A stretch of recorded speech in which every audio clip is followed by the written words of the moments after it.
Bon, salut les bouffons. J'avais un peu la flemme de faire cette vidéo parce que là je suis malade, je sais pas ce que j'ai, soit un état grippal, soit le Covid, mais ah, je, je me sens de façon exécrable. Mais je vais quand même faire cette petite vidéo parce que j'ai vu qu'il y avait un peu de nouveau. Bon, alors entre la Russie et l'Ukraine, il n'y a pas tellement de changements. La Russie grappille du terrain, de temps en temps l'Ukraine essaie de contre-attaquer, mais de façon beaucoup trop faible et limitée, ne récupère pas l'initiative. Bon, il n'y a pas énormément de choses qui ont changé. Et on attend alors le 20 janvier l'investiture de Trump et qu'est-ce qui va se produire.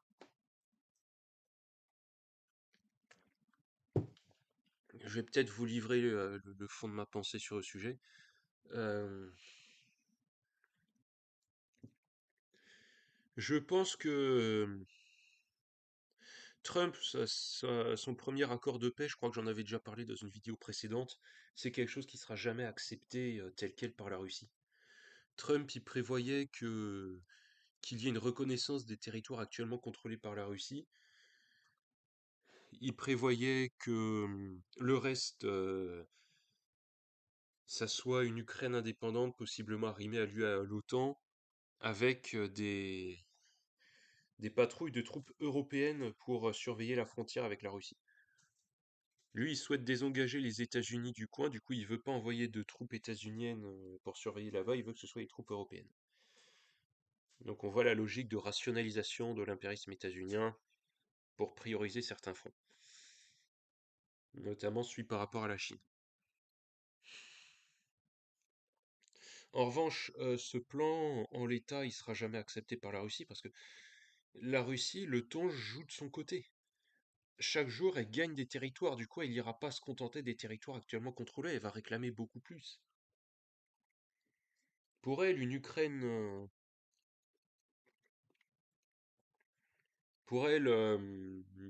il faudrait que, elle souhaiterait avoir au moins toute la partie est, toute la moitié est. Le reste, si c'est dans l'UE, je sais pas trop si ça pourra se faire, mais l'OTAN hors de question. La Russie demandera toute la moitié est de l'Ukraine et elle demandera à ce que la moitié ouest reste à peu près dans son giron. Du coup, les revendications les propositions entre les États-Unis et la Russie sont très opposées. J'espère que Trump, au moment où il a fait ses grandes déclarations, j'espère qu'il sait au moins par derrière que les négociations seront difficiles et que la Russie sera très gourmande et sera implacable. La Russie a tout intérêt à ce que le conflit dure pour le moment parce qu'elle gagne du terrain.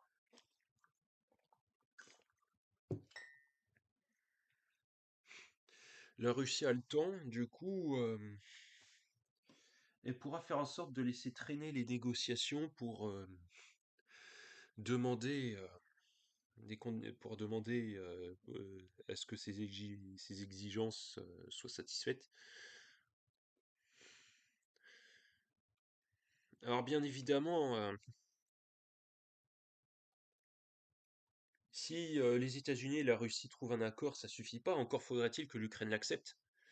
Or voilà, sachant ce que j'ai dit, la Russie va faire traîner les négociations, va être très exigeante. Et de leur côté, les États-Unis, quel levier de pression ont-ils sur la Russie? Mis à part de continuer à soutenir l'Ukraine. Sauf que si les États-Unis se mettent davantage à soutenir l'Ukraine pour mettre la pression sur la Russie, bah, quid de leur désengagement au profit d'autres fronts? Pour les États-Unis, l'équation est difficile, là où côté russe, c'est un peu plus simple.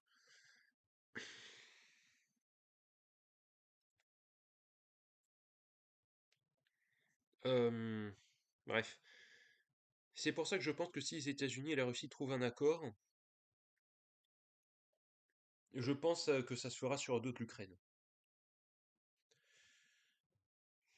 Je pense que quoi qu'il arrive, la population ukrainienne sera perdante. Parce que, qu'on se le dise, même si l'Ukraine avait réussi à repousser la Russie, ensuite elle serait retrouvée dans le giron euro-atlantiste dans un cadre complètement néolibéral. La reconstruction serait été une catastrophe. Il y aurait eu plein de mesures antisociales appliquées. Et la population aurait dû énormément lutter pour pas se faire bouffer. Même dans le meilleur scénario pour l'Ukraine, ça se serait fait un peu sur le dos du peuple ukrainien dans cette affaire. Parce que c'est quelque chose que j'ai déjà dit à plusieurs reprises, mais autant l'Ukrainien de base, il se bat pour l'indépendance de son pays, autant c'est pas tout à fait le cas de ses dirigeants, qui rêvent d'une Ukraine arrimée à l'UE et à l'OTAN dans une position subalterne. Euh, Où est-ce que j'en étais?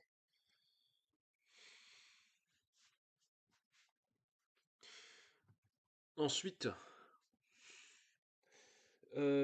position si jamais l'Ukraine venait à perdre la guerre.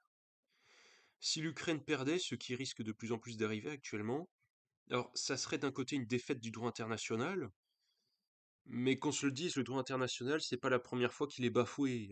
D'ailleurs, y a-t-il réellement eu un droit international? À l'époque de la Société des Nations, c'était pas tout à fait un droit international, mais c'était du droit colonial. Ce qui invite à pas mal le remettre en cause. Et le soi-disant droit international qu'il y a eu durant l'après-guerre était fonction des rapports de force dans le monde. Et le camp le plus puissant n'hésitait pas à s'asseoir dessus.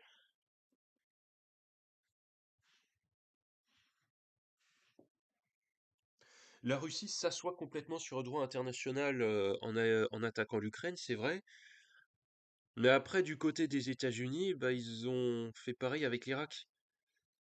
Alors c'est pour ça que du côté occidental, ceux qui disent oh là là, le droit international est menacé, etc., c'est des hypocrites.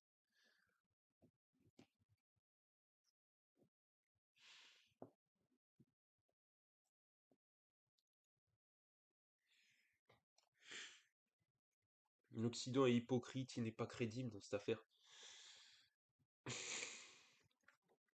Ensuite, il y a aussi quand même des faits du droit international, mais euh, si l'Ukraine perdait, ça signifierait dans le contexte actuel, enfin, si l'Ukraine perdait, ça signifierait dans le contexte actuel une défaite du camp euro-atlantiste. Autant la défaite de l'Ukraine serait regrettable, autant la défaite du camp euro-atlantiste est une bonne chose.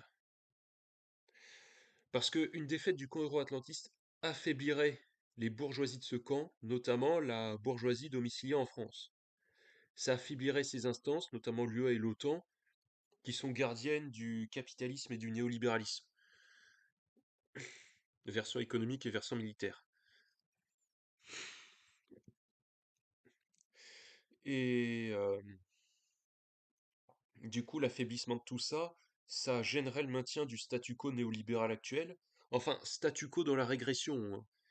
Et ça ferait avancer l'histoire, quoi. Ça pourrait nous permettre de sortir de cette situation.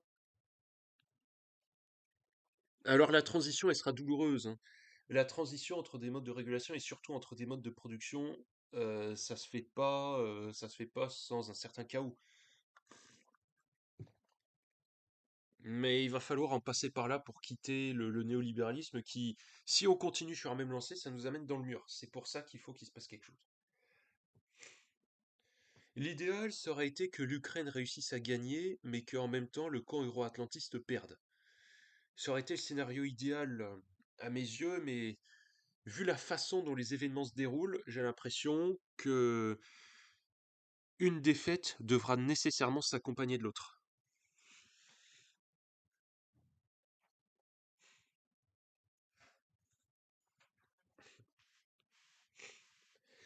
Si la bourgeoisie chez nous et ses instances sont affaiblies, elles auront tendance à attaquer plus violemment mais davantage de front, ce qui va susciter davantage de réactions en face. Ça va aussi affaiblir leur impérialisme, donc leur potentiel de corruption sur la société des pays impérialistes. Bref, je sais pas si vous comprenez ce que je veux dire, mais ça pourrait créer les conditions d'une fin du néolibéralisme qui doit arriver. Alors je pense que ce sera pas tout de suite, je pense pas que ce sera tout de suite la révolution socialiste, hein, je suis pas très optimiste là-dessus. On risque de se payer une phase néo-bonapartiste en France, comme je l'ai dit une autre fois, mais Quitte à ce que la transition va être violente, mais on doit sortir du néolibéralisme, il faut que ce dernier et ses instances s'écroulent. Voilà.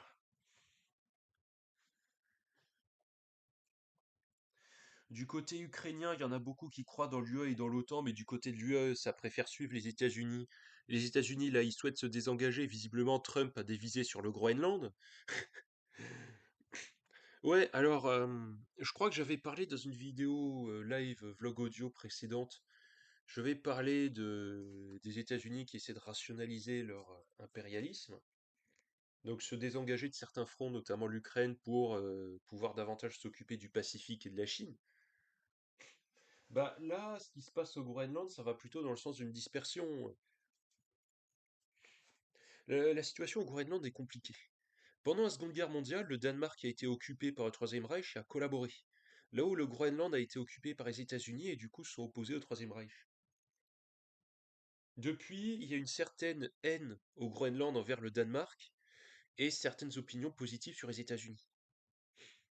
Mais en même temps, la population, il y a à peu près 2 tiers des habitants du Groenland qui souhaitent l'indépendance, mais sans forcément devenir membre des États-Unis. Et ce que dit Trump là, avec à propos du Groenland, alors actuellement ça appartient au Danemark. Trump, quand il revendique le Groenland, alors il parle pas d'annexion par les armes, mais d'annexion par la force économique. Ça signifie néanmoins rentrer en tension avec le Danemark. Le Danemark, c'est censé être un pays allié, membre de l'OTAN. Le fait que les États-Unis souhaitent comme ça prendre un bout de territoire qui appartient actuellement au Danemark, même si cette appartenance est contestée par la population locale, euh, ça en dit long sur la manière dont les États-Unis perçoivent leurs soi-disant alliés. Enfin, ça en dit long, mais pour ceux qui connaissent un minimum les relations internationales, ils le savaient déjà. Moi et je suis pas seul d'ailleurs, moi et beaucoup d'autres, on savait déjà que les États-Unis méprisaient leurs alliés, les considéraient comme des vassaux, ce qui au fond est un peu vrai quand on regarde le comportement des bourgeoisies, des autres bourgeoisies occidentales vis-à-vis des États-Unis. Il y a une forme de vassalisation. La France, l'Allemagne, l'Angleterre, c'est les impérialismes moyens qui vassalisés par ceux des États-Unis, au fond. Euh,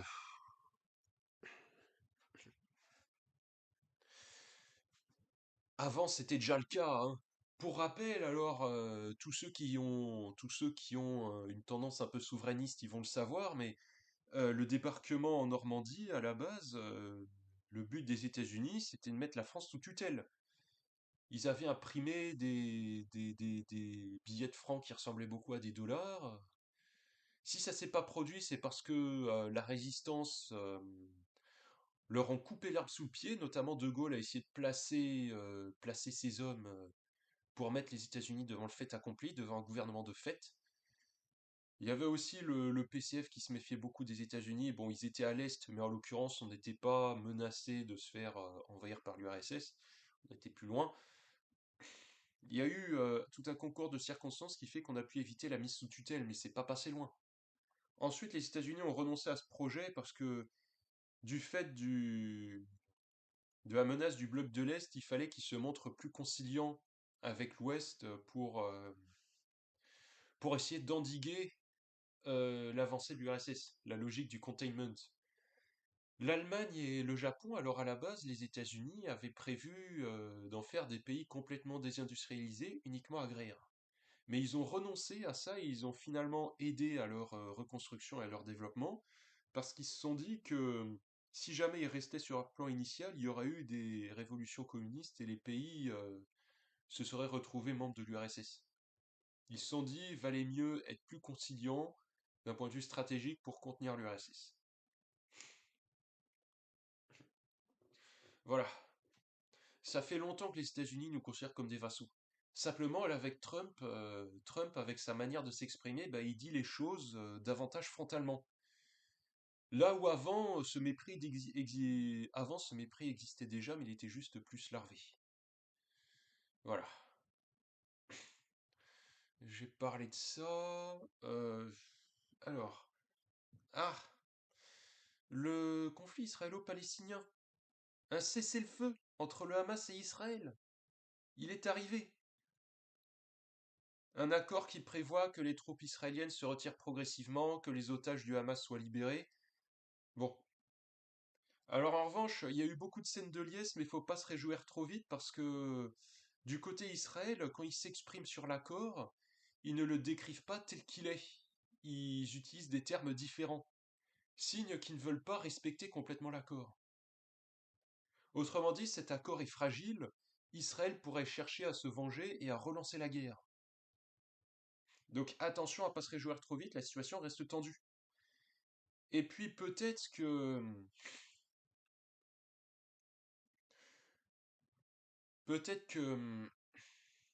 ouais, ça pourrait se relancer éventuellement d'ici quelques semaines ou quelques mois. Ce qui s'est passé, c'est que Trump avait demandé à Netanyahou d'accepter un cessez-le-feu parce que ça permet à Trump de montrer qu'il est capable de faire cesser les conflits. Bon alors du coup, ça gueule contre Biden parce que Biden, du coup, il n'aurait pas été capable de l'arrêter. Sauf que ce que je pense, c'est que les États-Unis et Israël, ils ont prévu un plan en secret parce que on sait que Trump, il soutient beaucoup Israël et il s'entend bien avec Netanyahou, du coup, je pense qu'il y a une manœuvre. Il conclut un accord de cessez-le-feu qui vont faire mine de commencer à respecter, mais je pense que Israël va trouver un prétexte quelconque pour relancer le conflit, cette fois en étant préparé, et, et essayer de détruire le Hamas. Là, alors maintenant que le Hezbollah est affaibli, maintenant que l'arc chiite a été coupé, parce qu'on sait que le régime de Bachar al-Assad a été renversé, l'Iran pourra nettement moins soutenir le mouvement palestinien, et Israël pourrait davantage avancer ses positions. D'ailleurs, Israël, bah, ils avaient annexé une partie du sud de la Syrie, hein, notamment tout le Golan. Bref.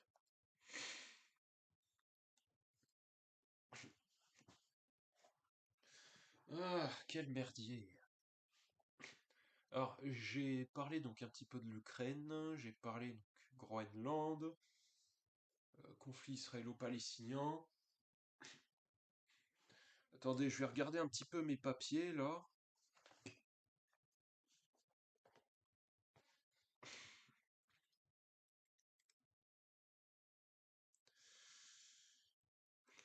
Ouais, alors concernant l'Ukraine, quand je disais que vu la manière dont les événements se déroulent, il va falloir que l'Ukraine perde pour que le camp euro-atlantiste perde.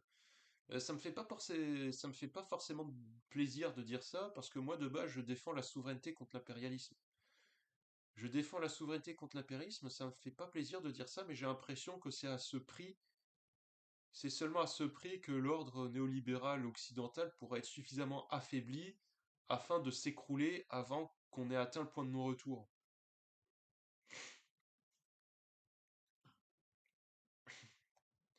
D'ailleurs, Macron, dans un sondage de popularité, il est descendu à 18%. Il n'y a que Hollande qui est descendu plus bas, avec 15%. Macron, il y a une partie de son propre camp qui commence à le lâcher parce que il est jugé responsable du bordel à l'Assemblée nationale. Bon, il y en a qui se mettent pour plaisanter à dire sur les réseaux que Macron, en fait, c'est un révolutionnaire accélérationniste qui cherche à accélérer la révolution. Alors, c'est dit sur le ton de la plaisanterie, hein, mais cette dissolution, ça ressemble un peu à de l'accélérationnisme. Puis d'ailleurs, je reviens sur quelque chose que j'avais dû dire il y a longtemps. Il y en a au moment des élections qui appelaient à faire barrage au RN parce que choisir le RN, ce serait l'accélérationnisme. Mais en réalité, il s'avère que Macron est tout autant, voire davantage accélérationniste par ses actions. On entre dans une situation d'instabilité ou de transition où il n'y a plus de vrai parti de l'ordre, où il n'y a plus de vrai statu quo.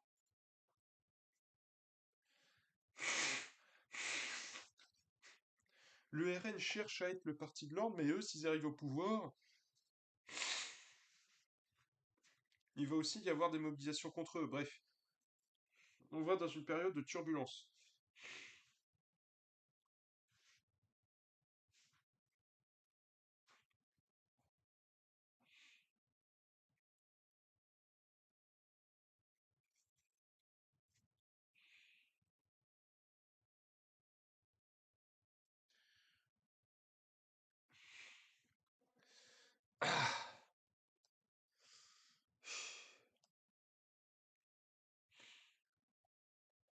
Bon, où j'en étais? Oh, purée, qu'est-ce que... Ah, alors récemment, il y avait Jean-Marie Le Pen qui était mort, à 96 ans, dites donc. Là, et à ce moment-là, il y a eu des scènes de liesse dans la rue, beaucoup de gens, bah, notamment extrême gauche, qui se réjouissaient de la mort de Jean-Marie Le Pen. Et alors moi, qu'est-ce que j'en pense? Bah, j'en pense que ni l'un ni l'autre, en fait. Je vais pas particulièrement pleurer ce type parce que, bah, on sait qu'il a torturé plein de gens pendant la guerre d'Algérie, mais j'ai pas non plus envie de me réjouir parce que politiquement, ça va rien changer, en fait. Jean-Marie Le Pen, il a été éjecté il y a plusieurs années du jeu politique. Ces derniers temps, il était en mauvaise santé, il s'exprimait plus, etc. En fait, sa mort, ça change strictement rien en termes politiques.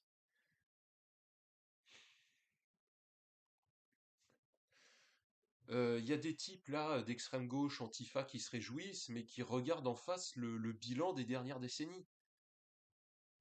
Jean-Marie Le Pen est mort, mais le RN est toujours plus proche du pouvoir. Là où les Antifa, dans leurs objectifs d'endiguer le RN et les idées de droite et d'extrême droite, bah, ils ont échoué. Euh, les scènes de liesse lors de la mort de Jean-Marie Le Pen, lors de l'annonce de sa mort, c'est le faux nez, c'est le cache-misère du dépit et de l'amertume. Ils se réjouissent de ça parce qu'ils ne peuvent pas se réjouir de leur bilan politique qui est désastreux. Politiquement parlant, les antifa et autres, ils ont échoué. Du coup, ils ne peuvent se réjouir que de la mort d'un type qui, au fond, ne jouait plus grand rôle. Bref. J'ai un peu mal à la tête là, Ah, je me sens pas bien. Ah. Bon, ces derniers temps, j'ai passé un peu plus d'un mois à essayer de faire un comparatif de boissons de l'effort. Peut-être que je le publierai un jour. En tout cas, c'est un truc, c'est un peu une usine à gaz. Euh, ouais, bah, je pense qu'on va s'arrêter à 25 minutes. Je pense qu'on va s'arrêter à 25 minutes de vidéo parce que ça suffit, parce qu'il n'y a pas besoin de dire plus de trucs. Oh bah tiens, on va même s'arrêter maintenant. Là, je suis repassé sur mes cours tout doucement. Alors là, je vais bosser doucement parce que bah, je suis malade.